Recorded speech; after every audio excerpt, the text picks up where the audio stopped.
नमस्कार मित्रांनो, सुस्वागतम. घरोघरी मातीच्या चुली या मालिकेच्या आजच्या भागामध्ये जानकी मात्र आता तिला आपल्या लताबाईची खूप आठवण होते, आईची, आणि ती खूप रडत असते. आता रूममध्ये एकटीच असते आणि लताबाई बरोबर आता घालवलेले प्रत्येक क्षण तिला आठवतात आणि आईला घट्ट मिठी मारलेली सुद्धा आठवते.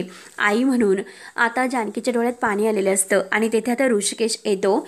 ऋषिकेश मात्र आता आल्यानंतर जानकी घाईने आपल्या डोळ्यातील पाणी पुसते, परंतु ऋषिकेश मात्र आता हे सर्व पाहत असतो. ऋषिकेश तेथे येतो आणि लगेच आता जानकी आपल्या डोळ्यातील पाणी पुसते. ऋषिकेश विचारतो की आईची आठवण येते ना, तर जानकी रडतच म्हणते की हो, असं वाटतं आईच्या कुशीत आणि ढसाढसा रडावं आणि अगदी रडून माझं मन अगदी मोकळं करावं असं मला वाटतं. लहानपणी जसा मी तिचा हात धरायचे तसंच अगदी हात घट्ट पकडून अगदी तिच्याबरोबर राहावे आणि तो घट्ट पकडलेला हात आहे तर तो कधी न सुटण्यासाठी घट्ट असा हात पकडावा असं आता ह्या जानकीला वाटते आणि आपल्या आईची तिला खूप आता आठवण येते. तेव्हा आता ऋषिकेश मात्र जानकीचा हात हातामध्ये धरतो आणि म्हणतो की हे बघ, आता तुझ्या आईच्या हाताची जागा मात्र तुझ्या नवऱ्याने घेतलेली आहे हे लक्षात ठेव. त्यामुळे हे बघ जानकी, तू इतकं टेन्शन घेऊ नकोस, मी आहे ना तुझ्या सोबत. तेव्हा आता जानकी रडतच म्हणते की हो ऋषिकेश, तुम्ही माझ्या सोबत आहात म्हणूनच मी इतक्या दिवस हिम्मत धरून आता उभी आहे, नाहीतर तुम्ही जर माझ्या सोबत नसता तर मी काय केलं असतं ऋषिकेश? अहो सांगा ना, मी काय केलं असतं?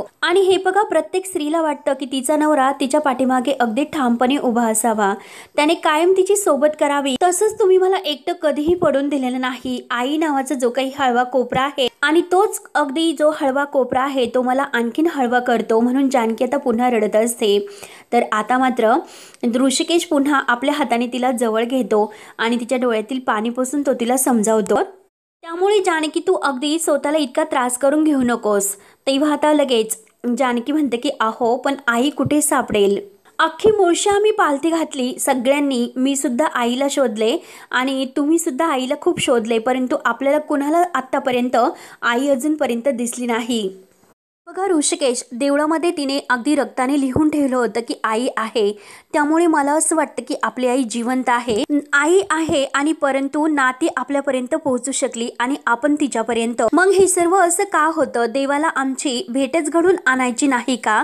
मग तरी सुद्धा हे संकेत तो का आम्हाला देतोय? सौमित्र भाऊजी आणि ते पोलीस आईला शोधायला गेले होते तेव्हा तेथे आग लागली होती आणि ते माझ्या चित्राचे संकेत आहे, तेथे मात्र माझं चित्र सापडले होते.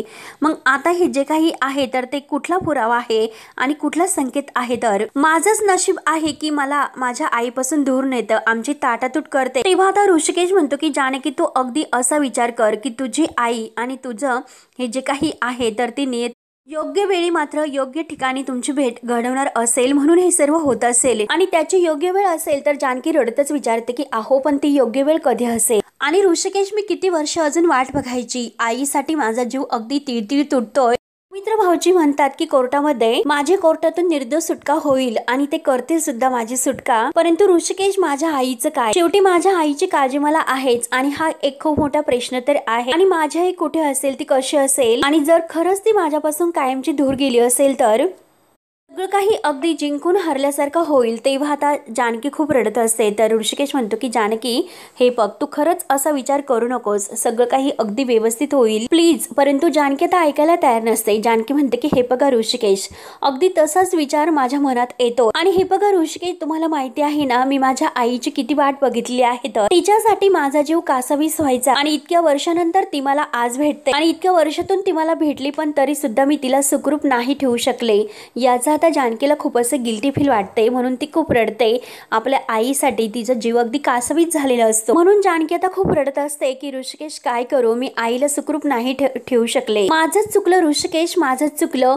तेव्हा आता ऋषिकेश म्हणतो की नाही जानकी, हे बघ, नाही अगं जानकी, तुझं काही चुकलेलं नाही, तू स्वतःला इतका मोठा दोष देऊ नकोस. तेव्हा आता जानकी म्हणते की ऋषिकेश, कसं स्वतःला दोष देऊ नको? असेल ना माझा काहीतरी दोष असेल किंवा माझ्या नशिबाचा काहीतरी दोष असेल. आणि हे बघा, ऐश्वर्याच्याच बाबतीत बघा की लग्न करून जेव्हा ती या घरात गेली तर तिने किती चुका केल्या, या घरातील प्रत्येकाला तिने त्रास दिला, तरी सुद्धा तिला चुका दुरुस्त करण्याची अनेक वेळा अगदी संधी दिली. या घरात मी तिला अगदी सर्व काही चांगलं शिकवण्याचा प्रयत्न केला, तिला चांगले संस्कार दिले, परंतु हे बघा ऋषिकेश, तिने काय केलं, माझ्या घरातील प्रत्येकाला माझ्या विरोधात उभे केले, माझ्या आईसारख्या सासूबाईला माझ्या विरोधात भडकवले आणि माझ्या आईला माझ्यापासून दूर केले आणि आता मात्र ती माझं सौभाग्य बळकवायला निघाली होती, माझा संसार मोडायला निघाली होती. आणि का कशासाठी? मी तर तिच्याशी चांगलंच वागले, मी कधीच कुणाशी अगदी ठरवून तिच्याशी सुद्धा वाईट वागले नाही आणि कुणाशी सुद्धा नाही, पण तरी सुद्धा तिने असं सर्व का करावं? तेव्हा आता ऋषिकेश म्हणतो की कारण तेथे राम आहे तर तेथे रावण हा असतो, तेथे उजेड आहे तर तेथे शेवटी अंधार असतो, दिवसा मागून रात्र येते आणि पुन्हा दिवस उगवतो, उगवणाऱ्या दिवसाचा आणि त्या आशावादी किरणांचा, त्या सूर्यांचा विचार करायचा। त्यामुळे हे बघ अगं जानकी, आपल्या आजूबाजूला मात्र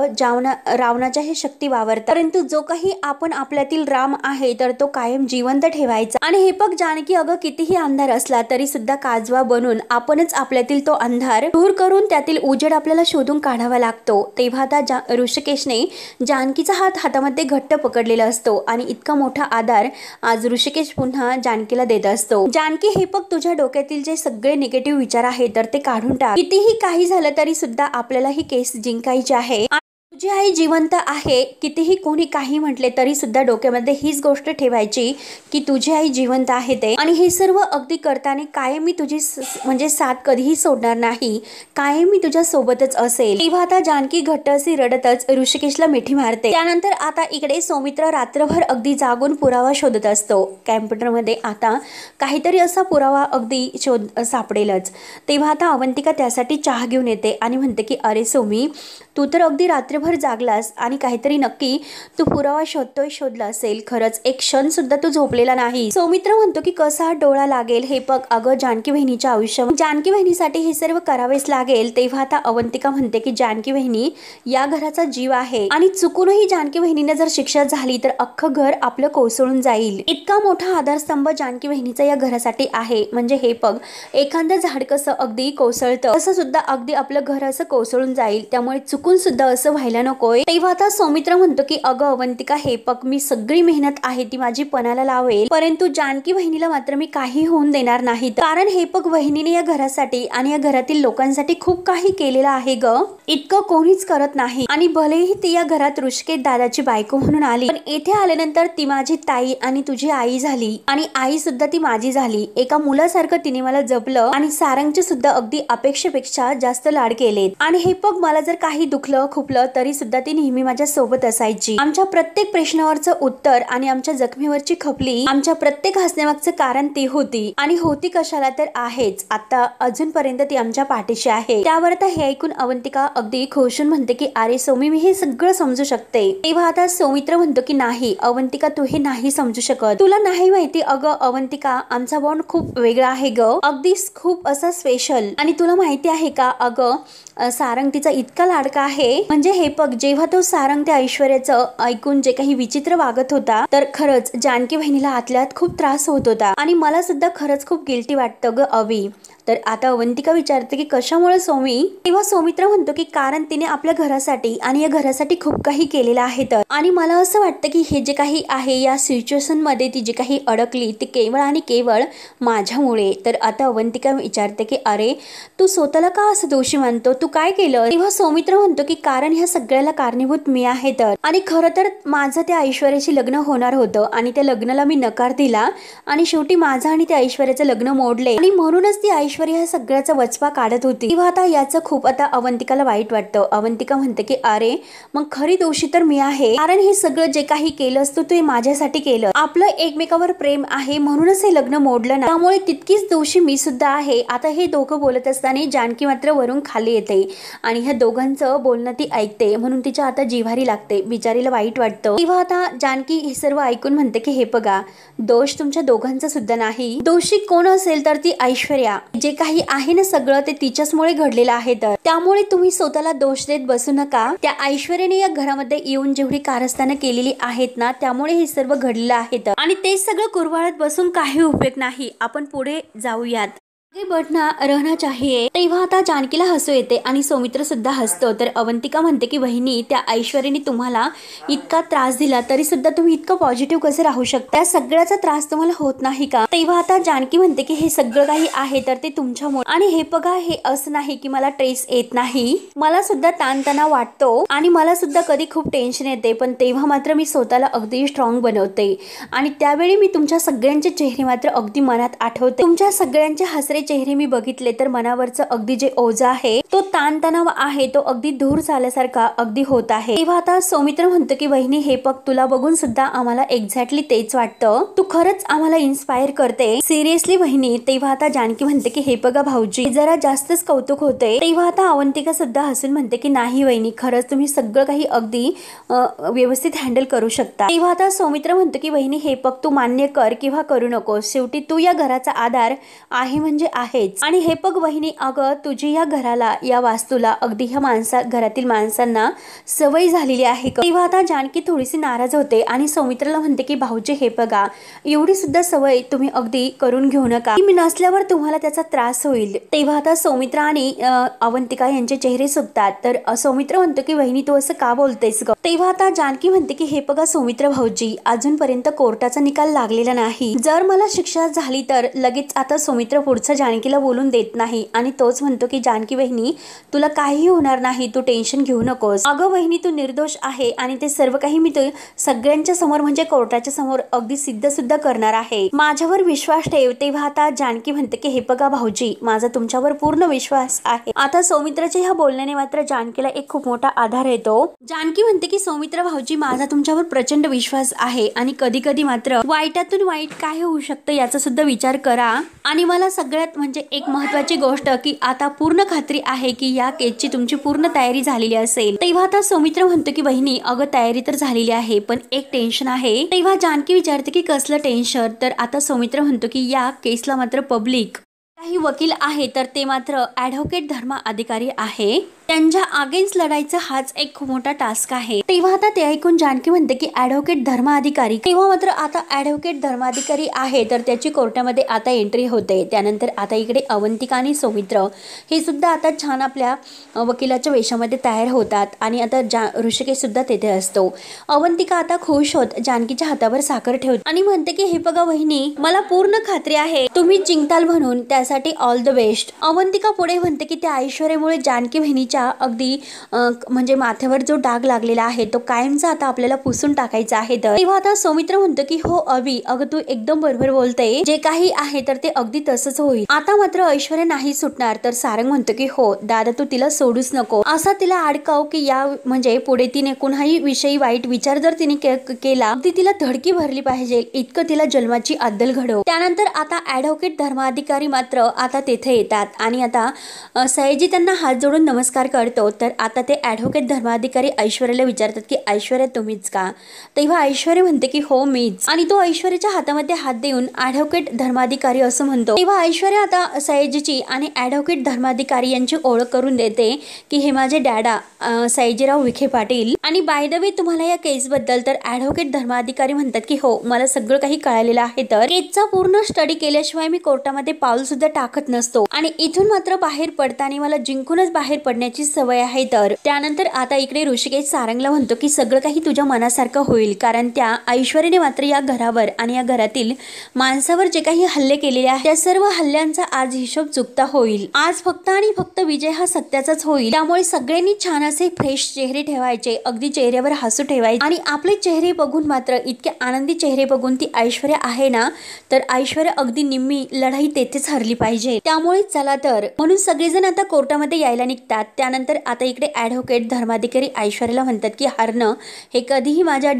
डिक्शनरी मध्ये नाही, त्यामुळे तुम्ही काळजी करू नका, तुमच्या त्या जानकी रणदिवे आहे ना ते यातून नाही वाचू शकत, माझं नाव त्यासाठी फेमस आहे, माझ्यासमोर कोणताही गुन्हेगार येतो तेव्हा त्या गुन्हेगारासमोर फक्त दोनच मार्ग असतात, फाशी किंवा जेल, त्यामुळे मात्र यू डोंट वरी। तर आता ऐश्वर्या आणि सयाजी खुश होतात आणि आता ऐश्वर्या म्हणते की म्हणजे आपली दोन्ही केसमध्ये एंट्री आहे। तर तेव्हा ॲडव्होकेट धर्माधिकारी म्हणतात की प्रश्नच नाही, आणि ॲडव्होकेट धर्माधिकाऱ्याला बघून आणि त्याचीही अगदी बोलणं ऐकून मात्र ऐश्वर्या लगेच खुश होते।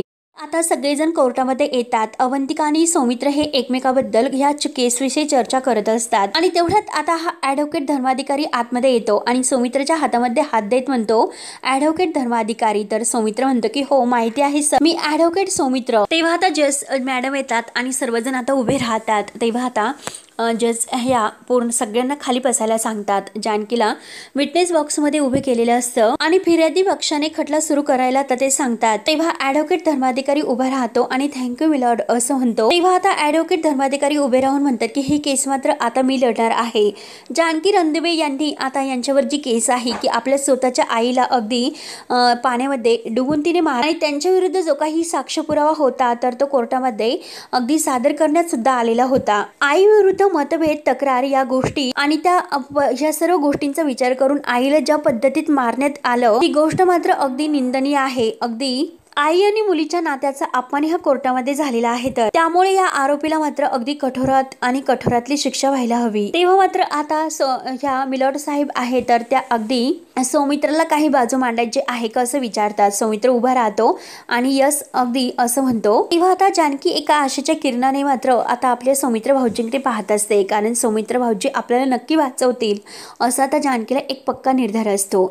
ऐश्वर्या तर अगदी रागाने जानकीकडे पाहत असते. तेव्हा आता सौमित्र ॲडव्होकेट धर्माधिकारी यांच्याकडे बघून आता जज साहेबांना म्हणतो की ॲडव्होकेट धर्माधिकारी ऑलरेडी लगेच या केसचा निकाल लावून सुद्धा तयार झालेत. म्हणजे कसं की त्यांच्या बोलण्यावरून हेच वाटतं. परंतु हे बघा मिलॉर्ड, अहो त्यांनी आता जे काही सांगितले ते मात्र दोन गोष्टीवर अवलंबून आहेत. एक म्हणजे तो व्हिडिओ आणि दुसरी गोष्ट म्हणजे ती मनोहर आहे ना त्यांची साक्ष. त्यांनी आपल्याला हे सांगितले की त्यांनी जानकी रणदिवे यांना लता कारखानीस यांना मारताना बघितलं, म्हणजे पाण्यात ढकलताना. त्यामुळे हे बघा मिलॉर्ड साहेब, मिस्टर मनोहर यांना मी पुन्हा विटनेस बॉक्स मध्ये बोलवण्याची विनंती करतो आणि त्याची परवानगी मी तुम्हाला मागतो. तेव्हा ॲडव्होकेट धर्माधिकारी लगेच उभे राहतात आणि ऑब्जेक्शन मिलॉर्ड असे म्हणून आता म्हणतात की हे बघा, ज्या माणसाची साक्ष अगोदरच कोर्टामध्ये मांडली गेलेली आहे ती परत कशाला, आणि ती परत घेऊन मात्र बचाव पक्षाचे वकील हे काय सिद्ध करून बघतात. तेव्हा आता सौमित्र म्हणतो की हे बघा मिलॉर्ड, ते मला बोलण्याची संधी दिल्यानंतर कळेलच.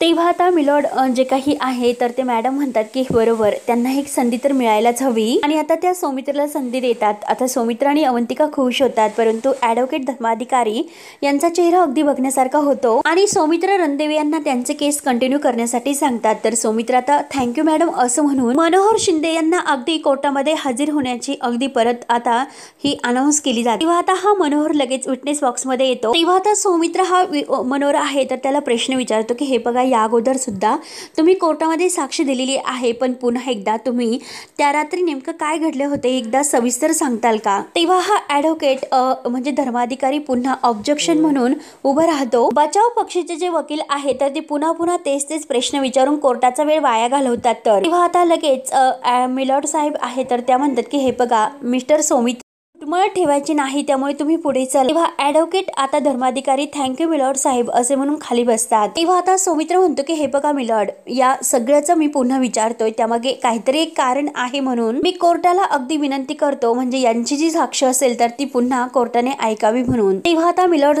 मॅडम आहे तर ते परवानगी देतात. तर सौमित्र पुन्हा मनोहरला विचारतो की नक्की आता पुन्हा सांग की त्या रात्री मात्र नक्की काय घडले होते एक्झॅक्टली. तेव्हा मात्र आता लगेच हा मनोहर सांगायला सुरुवात करतो की मी माझ्या दुकानाला कुलूप लावायला गेलो होतो, पण त्या रात्री मात्र ह्या ज्या बाई आहे तर त्या कचा त्या बाईशी भांडत होते आणि त्या म्हातारीला मात्र त्यांनी पाण्यामध्ये ढकललं. तेव्हा आता लगेच सौमित्र विचारते की मला एक गोष्ट सांगा, ही गोष्ट कधीची आहे. तर तेव्हा आता लगेच मनोहर म्हणतो की श्रावणातली. तर सौमित्र विचारतो की श्रावणातली आहे, परंतु एक्झॅक्टली कोणत्या सोमवारची. तेव्हा आता मनोहर म्हणतो की अहो श्रावणी सोमवार होता आणि पहिलाच सोमवार होता आणि मी जे काही श्रावणी सोमवार असल्यामुळे तो दिवा पहिल्यांदा पाण्यात लावायला गेलो होतो. तेव्हा आता लगेच सौमित्र विचारतो की तुला माहिती आहे ना खरोखर पहिला श्रावणी सोमवार होता का. तेव्हा आता मनोहर म्हणतो की असेल. तर सौमित्र म्हणतो की असेल नाही होता, कारण तुम्ही ते बॅनर सुद्धा तेथे लावले होते. तेव्हा मात्र आता सौमित्र हा मॅडमला म्हणतो की मी तुम्हाला कोर्टाला म्हणजे काहीतरी फोटो दाखवतो. तेव्हा मात्र त्या दिवशीचे बॅनर लावलेले जे काही फोटो आहेत ते फोटो मात्र तो कोर्टासमोर आता दाखवतो. मंदिराजवळच्या लोकांनी हे फोटो काढले होते असे सौमित्र सांगतो आणि आता